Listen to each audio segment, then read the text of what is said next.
UPPCS in shorts programme में स्वागत है आपका। आज का हमारा विषय है yellow tailed ashy screamer dragonfly. आइए सबसे पहले जानते हैं ये चर्चा में क्यों है।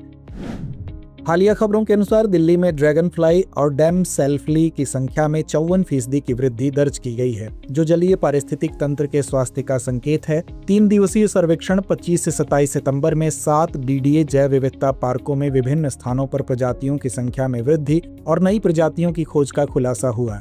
बता दें कि यह बढ़ोतरी मानसून की लंबी अवधि की बारिश के कारण अस्थायी जलाशयों के निर्माण और बेहतर प्रजनन परिस्थितियों की वजह से हुई है। गौरतलब है कि ड्रैगन फ्लाई और डैम सेल्फली मच्छरों के जैविक नियंत्रक हैं, जिससे वेक्टर जनित बीमारियों की घटनाएं भी कम होती हैं।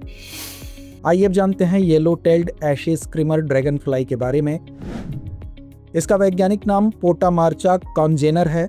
यह लिबेलुलिडे परिवार की ड्रैगन फ्लाई प्रजाति है, जिसे कॉमन चेजर या स्वैम्प वॉचर के नाम से भी जाना जाता है। यह दक्षिण और दक्षिण पूर्व एशिया तथा ओशिनिया के कुछ हिस्सों में पाया जाता है, जिसमें भारत, इंडोनेशिया, चीन, ऑस्ट्रेलिया और वियतनाम शामिल हैं। बता दें कि दिल्ली में यह पहली बार यमुना जैव विविधता पार्क में देखी गई है। आइए अब जानते हैं yellow tailed ashy screamer dragonfly की विशेषताएं। यह मध्यम आकार की ड्रैगन फ्लाई है, जिसका सिर नीला काला होता है। इसकी पूंछ पीली होती है, जिस पर काले निशान होते हैं। इसका चेहरा पीले हरे से लेकर गहरे भूरे रंग का होता है। इसकी आंखें ऊपर से लाल भूरी और नीचे से नीली भूरी होती हैं।